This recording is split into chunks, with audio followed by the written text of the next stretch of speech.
بسم اللہ الرحمن الرحیم۔ آج الحمدللہ ہماری تلاوت کا آغاز 90 پارے کے آخری پاؤں سورۃ الانفال سے ہوا ہے۔ اس صورت میں اللہ تعالیٰ نے جہاد کے احکامات اور اس کی اہمیت کو تفصیل سے بیان فرمایا ہے،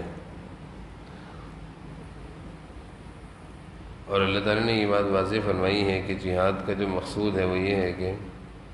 کہ اللہ تعالیٰ اپنے بندوں کو، اپنے ایمان والوں بندوں کو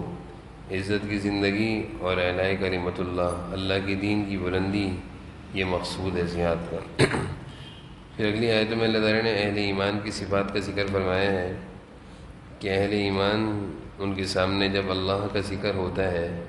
تو ان کے دل نرم پڑ جاتے ہیں، اور تلاوت قرآن سے ان کے ایمان میں اضافہ ہوتا ہے، اور وہ اللہ کی ذات پر اپنے معاملات میں بھروسہ کرتے ہیں، یقیمون الصلاۃ، نمازوں کی پابندی کرتے ہیں، اور اللہ کے دیے ہوئے مال میں سے خرچ کرتے ہیں۔ پھر آگے اللہ تعالیٰ نے غزوہ بدر کا تذکرہ فرمایا ہے۔ غزوہ بدر ایک بڑا غزوہ تھا جس میں اللہ تعالیٰ نے حق اور باطل کو کھول کر واضح کر دیا کہ حق کیا ہے اور باطل کیا ہے۔ پھر بدر کے میدان میں اللہ تعالیٰ نے اہل ایمان کی فرشتوں کے ذریعے سے مدد فرمائی ہے، اس کا تذکرہ ہے، اور ساتھ میں اللہ تعالیٰ نے یہ فرمایا کہ فرشتوں کے بھیجنے کی بھی اللہ کو ضرورت نہیں تھی، اکیلے اللہ کافی تھے، لیکن اطمینان قلب کے لیے اللہ تعالیٰ نے فرشتوں کو بھیجا۔ پھر اللہ تعالیٰ نے مزید اس بات کو واضح کیا کہ ایک چھوٹی سی جماعت، یعنی صحابہ کی جماعت، حضور صلی اللہ علیہ وسلم کی جماعت، وہ چھوٹی سی 313 پر جماعت تھی، 313 صحابہ، اور بہت کم ان کے پاس ہتھیار تھے، اور ایک بہت بڑا جھتہ، کافروں کا ایک بڑا لشکر جو ہتھیاروں سے، سامان سے، سب چیزوں سے پوری طرح تیاری کے ساتھ آیا تھا، اللہ تعالیٰ نے ان کو ناکام اور شکست دی۔ اللہ تعالیٰ نے دنیا پر یہ بات واضح کر دی کہ اہل حق کے ساتھ اللہ کی مدد ہے، حق کون ہے، حق والے کون ہیں اور باطل والے کون ہیں۔ پھر اللہ تعالیٰ نے فرمایا کہ اللہ کی مدد اور نصرت کے بغیر کچھ بھی ممکن نہیں۔ مسلمانوں کو اللہ تعالیٰ نے یہ بات واضح فرمائی کہ اللہ کی مدد اور نصرت کے بغیر کسی بھی طرح کی کامیابی اور فتح ممکن نہیں، اور فرمایا کہ فلن تقتلوہم، تم جو کافروں کو میدان جہاد میں غزوہ بدر میں مار رہے تھے، قتل کر رہے تھے، تم نہیں قتل کر رہے تھے، ولکن اللہ قتلہم، بلکہ اللہ تعالیٰ ان کو مار رہے تھے، ان کو پسپا کر رہے تھے، ان کو اللہ تعالیٰ بھاگنے پر مجبور کر رہے تھے، ان کے دلوں میں اللہ تعالیٰ نے تمہاری طرف سے روح ڈال دیا تھا۔ تم تو بظاہر بہت چھوٹی سی ایک جماعت، لیکن اتنی بڑی جماعت پر کیسے غالب اور کامیاب ہو گئے، اللہ کی مدد دی۔ میدان بدر میں حضور صلی اللہ علیہ وسلم نے مٹی مٹھی میں لی اور اللہ تعالیٰ سے دعا کر کے مشرکین کی طرف پھینک دی، جس سے مشرکین کا جتنا بڑا لشکر تھا، اس لشکر کے ہر فرد کی آنکھ میں اس مٹی کا کچھ نہ کچھ ذرہ گیا، جس سے وہ بھوکلا گیا، اور ایک دھن سا اس کی آنکھوں میں آگے چھا گیا۔ اللہ تعالیٰ اس کے بارے میں فرمانے کہ وما رمیت اذ رمیت ولکن اللہ رما، وہ جو آپ نے مٹھی میں مٹی بھر کر دشمنوں کی طرف اچھالی تھی اور پورے میدان میں دشمنوں کی آنکھ میں اس مٹی کو پہنچانا اور ان کو اندھا اور نابینا اور پریشان کر کے میدان جہاد سے بھاگنے پر مجبور کر دینا، یہ بھی اللہ کی طرف سے تھا۔ اللہ تعالیٰ اہل ایمان کو یہ سمجھانا چاہتے ہیں کہ کبھی بھی اپنی کامیابی اور اپنی فتح پر اپنی بڑائی ظاہر مت کرنا، بلکہ اپنی کامیابی اور فتح ہمیشہ اللہ کی طرف منسوب کرنا کہ میں کچھ بھی ہوں، اللہ کی مدد سے ہوں۔ پھر آگے اللہ تعالیٰ نے فرمایا کہ اپنے گھر والوں کو، اپنی اولادوں کو بھلائی اور نیکی کا حکم دیتے رہا کرو، تاکہ وہ ہمارے لیے فتنہ نہ بنے۔ یعنی اولاد اگر ان کی تربیت صحیح نہ ہو اور ان کو نیکی اور صحیح راستے پر نہ ڈالا جائے تو یہی اولاد اور یہی مال انسان کے لیے فتنہ بن جاتا ہے، اور اگر ان کی تربیت صحیح ہو اور ان کو صحیح راستے پر ڈال دیا جائے تو یہی اولاد انسان کے لیے آنکھوں کی ٹھنڈک بن جاتی ہے۔ پھر آگے اللہ تعالیٰ نے فرمایا کہ ایمان والوں سے کہا کہ تقوی اختیار کرو گے تو اللہ تعالیٰ تمہارے دلوں میں ایک نور پیدا کر دے گا، جس سے تمہیں حق و باطل کی تمیز ہو جائے گی۔ تقوی کی برکت سے، نیکی کی برکت سے اللہ تعالیٰ ایمان والے کو ایسا نور دے دیتے ہیں جس سے وہ صحیح اور غلط کی اس کو تمیز ہو جاتی ہے، وہ صحیح اور اچھے اور صحیح فیصلے کرتا ہے، اس کے فیصلوں میں صداقت ہوتی ہے، اس کے فیصلوں میں اللہ کی مدد ہوتی ہے، اس کے کاموں میں اللہ کی مدد ہوتی ہے، اس کے ہاتھوں سے نقصان کم ہوتا ہے، وہ اچھی اور بھلی بات کہتا ہے، اس کے بعد لوگوں کے دلوں پر اثر کرتی ہے۔ یہ سب ایمان کی، نیکی کی، تقوی کی برکت ہوتی ہے۔ اور اس کے برعکس وہ آدمی جو گنہگار ہو، نافرمان ہو، دین سے دور ہو، اس کے کاموں میں نہ ہی اللہ کی مدد ہوتی ہے اور نہ ہی اس کے کام سے کسی کو فائدہ ہوتا ہے، بلکہ اس کے ہاتھوں سے نقصان زیادہ ہوتا ہے۔ پھر آگے اللہ تعالیٰ نے مشرکین جو کہ حضور اکرم صلی اللہ علیہ وسلم کے بارے میں مکہ میں دار الندوہ، یہ ایک جگہ تھی جہاں مشرکین کے بڑے بڑے سردار مشورہ کیا کرتے تھے، تو حضور صلی اللہ علیہ وسلم کے بارے میں مشورہ کر رہے تھے، اور اس مشورے میں ان کے ساتھ شیطان بھی شامل تھا اور ابو جہل اور بڑے بڑے سردار شامل تھے۔ حضور صلی اللہ علیہ وسلم کے بارے میں مشورہ کر رہے تھے کہ ہم ان کو قید کر دیتے ہیں، یا ہم ان کو جلا وطن کر دیتے ہیں، ملک بدل، یا ہم ان کو قتل کر دیتے ہیں۔ مختلف قسم کی حضور صلی اللہ علیہ وسلم کے خلاف تدبیریں ہو رہی تھیں۔ اللہ تعالیٰ فرما رہے ہیں وَيَمْكُرُونَ وَيَمْكُرُ اللَّهُ، دشمن اور کفار حضور صلی اللہ علیہ وسلم کے خلاف تدبیریں کر رہے ہیں، اور اللہ آسمانوں پر ان کی حفاظت کی تدبیریں کر رہے ہیں۔ واللہ خیر الماکرین، اور تدبیریں تو اللہ ہی کامیاب ہونے والی ہیں۔ آگے اللہ تعالیٰ فرما رہے ہیں کہ ہلاکت سے بچاؤ کے دو اعمال ہیں، ہلاکت سے بچاؤ کے دو عمل ہیں کہ حضور صلی اللہ علیہ وسلم کا موجود رہنا اور استغفار کرتے رہنا۔ وما کان اللہ لیعذبہم، جب تک حضور صلی اللہ علیہ وسلم اس دنیا میں موجود تھے اللہ کا عمومی عذاب نہیں آیا تھا۔ اللہ تعالیٰ نے وعدہ فرمایا تھا کہ آپ کی ذات بابرکت کی وجہ سے ہم آپ کی امت پر کوئی عمومی عذاب نہیں اتاریں گے۔ اور دوسرے بچاؤ کی صورت اللہ تعالیٰ نے یہ بیان فرمائی ہے وما کان اللہ معذبہم وہم یستغفرون، کہ جب تک آپ کی امت کے لوگ استغفار کرتے رہیں گے، اپنے گناہوں پر معافی مانگتے رہیں گے، تو یہ عمومی عذاب اور ہلاکتوں سے محفوظ رہیں گے۔ پھر آگے اللہ تعالیٰ فرما رہے ہیں کہ کچھ بد نصیب لوگ ایسے ہیں جن کی دولت، جن کا مال اللہ کے دین کی مخالفت میں استعمال ہوتا ہے، یعنی وہ اللہ کے دین کی مخالفت میں، دینداروں کی مخالفت میں وہ اپنے مال کو استعمال کرتے ہیں، دین کو مٹانے میں اور گناہوں کی مجلسوں میں، نافرمانیوں میں، اللہ کی نافرمانیوں میں وہ اپنے مال کو استعمال فرماتے ہیں۔ اور کچھ خوش نصیب ایسے ہیں جن کا مال اللہ کے دین کی اشاعت میں استعمال ہوتا ہے۔ ہم خود فیصلہ کر سکتے ہیں کہ کون سا آدمی کامیاب ہے اور کون سا ناکام ہے۔ آگے پھر اللہ تعالیٰ مزید غزوہ بدر کا مختصر سا خاکہ بیان فرما رہے ہیں کہ بدر کے میدان میں جب مسلمان پہنچے تو مشرکین اور کافر پہلے سے پہنچ چکے تھے، اور اس میدان میں جو بہتر اور اچھی جگہ تھی، زمینی لحاظ سے، چلنے کے لحاظ سے، بھاگنے کے لحاظ سے، اس جگہ کو مشرکین نے پہلے سے لے لیا تھا، اور جو حصہ مسلمانوں کے اس میں آیا تھا وہ نرم زمین تھی، ادھر چلنا بھی مشکل تھا، پاؤں زمین میں، مٹی میں دھس رہے تھے، اور میدان میں تو تلوار لے کر بھاگنا پڑتا ہے۔ تو جو حصہ مسلمانوں کے حصے میں آیا تھا، جو زمین کا حصہ، وہ نرم تھا، جس کی وجہ سے مسلمان تھوڑے سے صحابہ پریشان دکھ رہے تھے۔ اللہ تعالیٰ نے صحابہ اور اہل ایمان پر فضل فرمایا، اور رات کے وقت میں بارش ہوئی۔ اس بارش کو اللہ نے اہل ایمان کے لیے رحمت بنایا کہ وہ نرم زمین بارش کے ہونے سے ہموار ہو گئی، جس پر چلنا اور دوڑنا اہل ایمان کے لیے، صحابہ کے لیے آسان ہو گیا۔ اللہ تعالیٰ یہی بیان فرما رہے ہیں کہ یہ بھی تم پر اللہ کی نعمت تھی۔ پھر آگے اللہ تعالیٰ فرما رہے ہیں اللہ کی مدد اور کامیابی کا جو راز ہے وہ ذکر اللہ ہے۔ فلاح اور کامرانی اور کامیابی کا راز وہ اللہ کا ذکر ہے۔ جب ایمان والا اللہ کا ذکر کرتا ہے تو اللہ تعالیٰ اس ذکر کی برکت سے اس کو کامیابیاں اور فلاح اور کامرانیاں نصیب فرماتے ہیں۔ پھر آگے مزید اللہ تعالیٰ فرما رہے ہیں بدر کے میدان کا مزید خاکہ بیان فرما رہے ہیں کہ اس میدان میں شیطان بھی موجود تھا، اور شیطان ایک کافر کی شکل میں آیا ہوا تھا، اور کافروں کو ابھار رہا تھا، حوصلہ دے رہا تھا، اور ان کو لڑنے پر حوصلے دے رہا تھا کہ آؤ مارو، آج تم لوگوں کی کامیابی ہے، آج تم لوگ تعداد میں زیادہ ہو، آج مسلمان تعداد میں بہت کم ہے۔ جب شیطان نے آسمانوں سے فرشتوں کو اترتا ہوا دیکھا تو بھاگ نکلا۔ جب وہ بھاگ رہا تھا تو مشرکین نے اس سے کہا کہ تم کہاں جا رہے ہو ہمیں چھوڑ کے؟ اب تک تو تم ہمیں بڑے حوصلے دلا رہے تھے۔ تو کہنے لگا انی ارا ما لا ترون انی اخاف اللہ، جو چیز میں دیکھ رہا ہوں آسمانوں سے اترتے ہوئے فرشتے، وہ تم نہیں دیکھ رہے۔ پھر شیطان میدان بدر سے ساتھ چھوڑ کر بھاگ گیا۔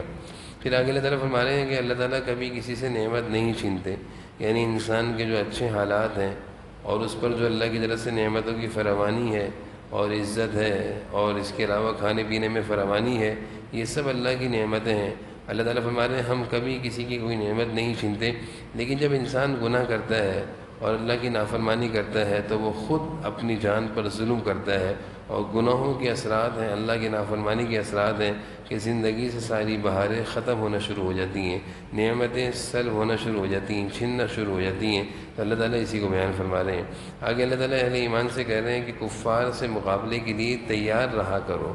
یعنی بزدل بن کے مت بیٹھے رہا کرو، بلکہ اسلحہ اور دیگر لڑائی کا سامان تیار رکھا کرو، تاکہ اس چیز سے تمہارا رعب کافروں پر بھی رہے گا کہ یہ ہر وقت لڑنے کے لیے تیار رہتے ہیں۔ پھر آگے اللہ تعالیٰ نے آپس کی محبت کو بیان فرمایا ہے کہ آپس کی محبت، آپس کا اتفاق، یہ اللہ کی بڑی نعمت ہے۔ اور اللہ نے فرمایا کہ یہ تمہارے درمیان یہ جو محبت ہے، تم اس محبت کو پیدا کرنے کے لیے بے شمار مال ختم کرو، مال خرچ کر دو، ساری دنیا محفل اور جمیعاً سارا کچھ خرچ کر دو جو دنیا میں ہے، کہ کسی طرح محبت پیدا ہو جائے۔ اس سے محبت پیدا نہیں ہوگی۔ ولیکن اللہ الف بینہم، دلوں میں محبت تو اللہ تعالیٰ ڈالتے ہیں، آپس کی محبت اور اتفاق یہ تو اللہ تعالیٰ ڈالتے ہیں۔ اور یہ آپس کی محبت اور اتفاق جب آتا ہے جب گھر والوں میں دین ہوگا، ایمان ہوگا، اسلامی احکامات، دینی احکامات کو جانتے ہوں گے، اللہ اور اس کے رسول کے احکامات کو جانتے ہوں گے، ایک دوسرے کے حقوق جانتے ہوں گے، تو پھر آپس میں محبت ہوگی اور اللہ تعالیٰ یہ محبت ڈالیں گے۔ اور جس قدر گھر کے افراد اور جس قدر معاشرے کے لوگ دین سے دور ہوں گے، اس قدر آپس میں نفرتیں اور بغض اور عناد ہوگا۔ پھر آگے اللہ تعالیٰ حضور صلی اللہ علیہ وسلم سے فرماتے ہیں یا ایھا النبی حرض المؤمنین علی القتال، اے نبی ایمان والوں کو قتال پر ابھارا کریں، ان کو قتال یعنی کافروں سے لڑنے کی ترغیب دیا کریں۔ پھر آگے اللہ تعالیٰ فرما رہے ہیں مسلمانوں کو اللہ تعالیٰ یہ کہہ رہے ہیں کہ سارے کافروں کا اتفاق ہو جاتا ہے مسلمانوں کے خلاف، اور وہ ایک ساتھ مل کر ایک فوج تیار کر کے مسلمانوں کے خلاف لڑتے ہیں۔ اے مسلمانوں تمہیں کیا ہو گیا کہ تم آپس میں اتفاق نہیں کرتے؟ اور اللہ فرماتے ہیں الا تفعلوا تکن فتنة فی الارض وفساد کبیر، اگر تم اتفاق آپس میں نہیں کرو گے تو ساری دنیا میں فساد اور فتنہ پھیل جائے گا۔ یہ کفار ساری دنیا میں فتنہ اور فساد کریں گے، جہاں چاہیں گے یہ حملہ کریں گے، ماریں گے، مسجدوں پہ قبضہ کریں گے، مسلمانوں کی عزتیں لوٹیں گے۔ اس لیے مسلمانوں تم بھی آپس میں اتفاق کرو اور متحد ہو جاؤ۔ پھر آگے اللہ تعالیٰ نے سورہ توبہ ہے، اس سورت میں مزید اللہ تعالیٰ نے جہاد کی اہمیت کو بیان فرمایا ہے اور مسلمان کی زندگی کے مقصد کو بیان فرمایا ہے کہ مسلمان صرف نماز روزے کھانے پینے کے لیے دنیا میں نہیں آیا۔ مسلمان کی زندگی کا یہ مقصد نہیں کہ وہ صرف نماز روزہ پڑھے کرے اور کھائے پیے سوئے کام کاروبار کرے، بلکہ اس کی زندگی کا جو مقصد ہے اللہ نے بیان فرمایا ہے، اس کی زندگی کا مقصد یہ ہے کہ اس کے ذریعے سے اللہ کے دین کی بلندی ہو، اللہ کے دین کی اعلاء کلمت اللہ، دین کی بلندی ہو، اور اس کے لیے جہاد ہے۔ تو اللہ تعالیٰ فرماتے ہیں کہ جہاد کرو، اس سے دین کی بلندی بھی ہوگی، دنیا سے فتنہ بھی ختم ہوگا، اور تمہاری زندگی کا مقصد بھی پورا ہوگا۔ اور جہاد جو ہے، جس کو آج دہشت گردی کہا جاتا ہے، اس کو اللہ نے قرآن کریم میں رحمت کہا ہے کہ یہ جہاد سب کے لیے رحمت ہے، کافروں کے لیے بھی رحمت ہے۔ کیوں؟ اگر یہ جہاد نہ ہوتا اور اگر تو پھر کافر ایمان سے قریب نہ آتے۔ جب جہاد ہوتا ہے اور کچھ کافروں کو انجام تک پہنچایا جاتا ہے تو دوسرے کافر جن کے اندر تھوڑی سی سمجھ ہوتی ہے وہ ایمان قبول کرنے کے لیے ہدایت کا راستہ ان کے لیے آسان ہو جاتا ہے۔ تو یہ جہاد کافروں کے لیے بھی رحمت ہے اور مسلمانوں کے لیے تو یہ جہاد ہے ہی رحمت کہ اس جہاد کی برکت سے مسلمانوں کی عزتیں، مسلمانوں کے مال جان خواتین لوگ محفوظ رہتے ہیں۔ آگے اللہ تعالیٰ فرما رہے ہیں کہ مشرکین کو اس بات پر بڑا ناز تھا کہ ہم تو بیت اللہ کے خادم ہیں، ہم تو بیت اللہ کی خدمت کرتے ہیں اور اس چیز کو بڑے ناز سے بیان کرتے تھے، جیسے کہ آج کل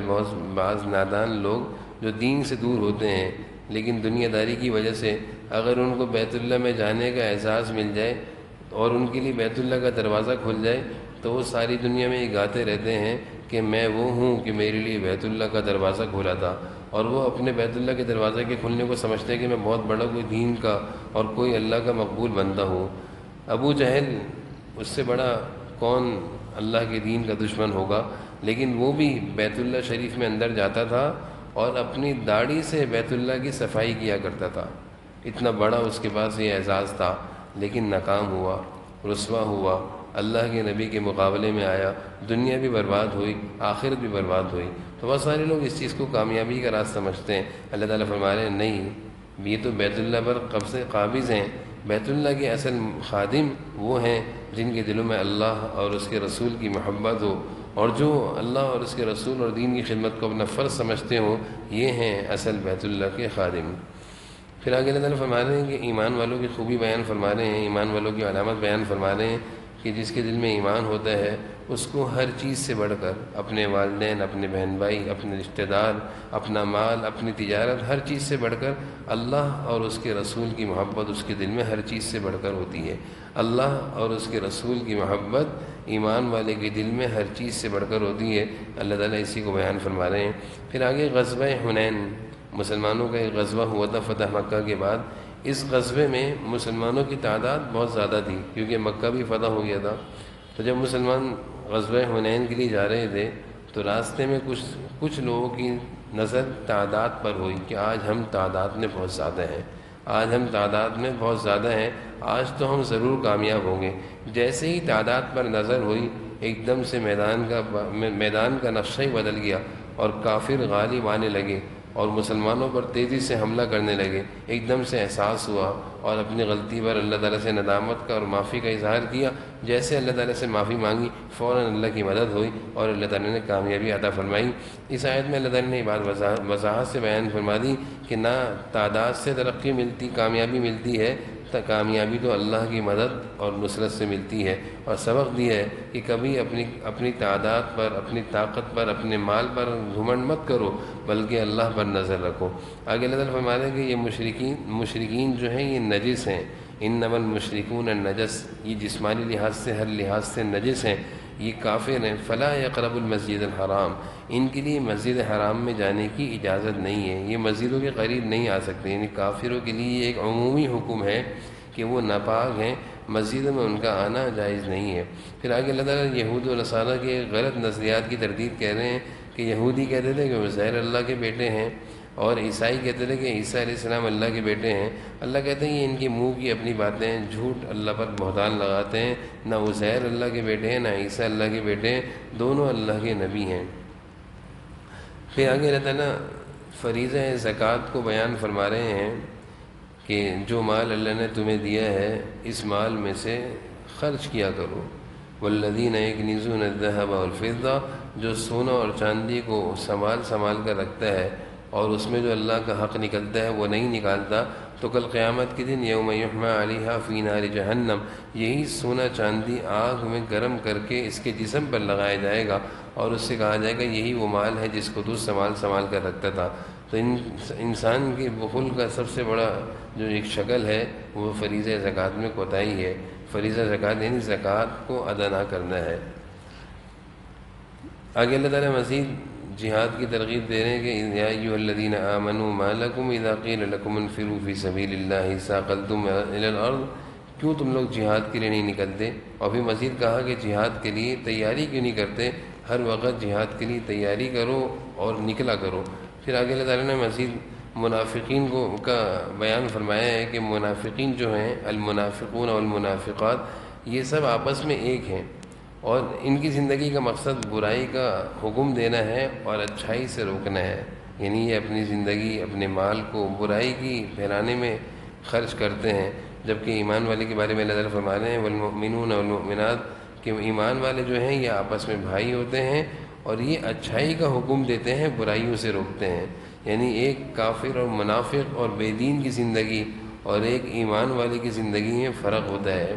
کافر منافق بے دین انسان وہ بے حیائی پھیلانے میں کا کام کرتا ہے، وہ بے دینی والے کام کرتا ہے، وہ اللہ کی نافرمانی کو عام کرتا ہے، اور جو ایمان والا ہوتا ہے اس کی فکر یہ ہوتی ہے کہ میں اللہ کی نافرمانی خود بھی نہ کروں اور دوسروں کو بھی اللہ کی نافرمانی سے روکوں۔ پھر آگے اللہ تعالیٰ نے مزید ایک اصول بیان فرما دیا کہ حضور صلی اللہ علیہ وسلم اور سارے مسلمانوں کے لیے کہ کسی مسلمان کے لیے یہ جائز نہیں کہ وہ کسی کافر کے لیے دعائیں مغفرت کرے یا اس کی قبر پر جا کر اس کے لیے دعا کرے۔ منافقین کا سردار عبداللہ بن امی یہ منافقین کا سردار تھا، اس نے کوئی کسر نہیں چھوڑی مسلمانوں کو تکلیف پہنچانے میں، سازشیں کرنے میں، حضور صلی اللہ علیہ وسلم کی شان میں گستاخی کرنے میں، اور یہی عبداللہ بن امی منافق ہے جس نے حضرت عائشہ رضی اللہ عنہا پر تہمت لگائی تھی۔ جب اس کا انتقال ہوا تو اس کا جو بیٹا تھا وہ مخلص مسلمان تھے، بیٹا مخلص مسلمان تھے، حضور صلی اللہ علیہ وسلم کی خدمت میں حاضر ہوئے اور عرض کیا کہ اللہ کے رسول مجھے معلوم ہے کہ میرے ابا نے کوئی کسر نہیں چھوڑی آپ کو اور آپ اللہ کے دین کو نقصان پہنچانے میں، مجھے پتہ ہے اس کی آخرت برباد ہے، میں چاہتا ہوں کہ آپ اس کا جنازہ پڑھا دیں تاکہ کچھ عذاب میں تخفیف ہو جائے، اور اپنی قمیض دے دیں تاکہ میں اس میں ابا کا کفن بناؤں اور دفناؤں تاکہ کچھ عذاب ہلکا ہو جائے۔ حضور صلی اللہ علیہ وسلم تو رحیم تھے، آپ صلی اللہ علیہ وسلم کو تو اللہ تعالیٰ نے بہت نرم بنایا تھا، آپ اس منافق کی ساری چالیں اور سازشوں کو چھوڑ کر بھول گئے اور آپ نے ایک دم سے اپنی قمیض اتار کر دے دی کہ جاؤ اگر میری اس قمیض سے تمہارے ابا کو فائدہ پہنچتا ہے تو پہنا دو، کفن بنا دو۔ اور پھر آپ صلی اللہ علیہ وسلم عبداللہ بن امی منافق کے جنازہ پڑھانے کے لیے تیار ہو گئے، آپ جانے لگے، حضرت عمر روکتے رہے کہ اللہ کے رسول نہ جائیں، یہ تو منافق ہے، یہ تو اللہ اور آپ کا دشمن ہے۔ حضور صلی اللہ علیہ وسلم کے دل میں بہت زیادہ نرمی تھی، آپ اپنے دشمنوں کو بھی معاف کر دیا کرتے تھے۔ آپ جب روانہ ہوئے تو قرآن کریم کی یہ آیتیں اتر گئیں، استغفر لہم او لا تستغفر لہم ان تستغفر لہم 70، آپ ان کے لیے معافی مانگیں یا نہ مانگیں، آپ 70 دفعہ بھی کہیں گے کہ ان کو معاف کر دوں، اللہ تعالیٰ ان کو معاف نہیں کریں گے، فلن یغفر اللہ لہم، ان کو اللہ کبھی معاف نہیں کریں گے۔ اور آگے فرمایا ولا تصلی علی احد منہم مات ابدا ولا تقم علی قبری، نہ آپ کے لیے اور نہ ہی اہل ایمان کے لیے اس بات کی بالکل گنجائش نہیں ہے، بالکل ان کے لیے جائز نہیں ہے، اجازت نہیں ہے کہ وہ کسی کافر کی قبر پر جا کر اس کے لیے دعائیں مغفرت کریں۔ یہ کافر منافق زندگی کفر پر گزاری ہے، یہ جہنم کے مستحق ہو چکے ہیں، اب کوئی ان کے لیے رات دن دعائیں مغفرت اور استغفار کرتا رہے، ان کے قبروں پر جا کر فاتحہ پڑھتے رہے، ان پر کوئی فائدہ نہیں ہونا۔ قبر کے اندر آگ لگی ہوئی ہے، وہ آگ اب بھڑک اٹھی ہے، اب وہ بجھنے والی نہیں ہے۔ اللہ تعالیٰ ہم سب کو سمجھنے کی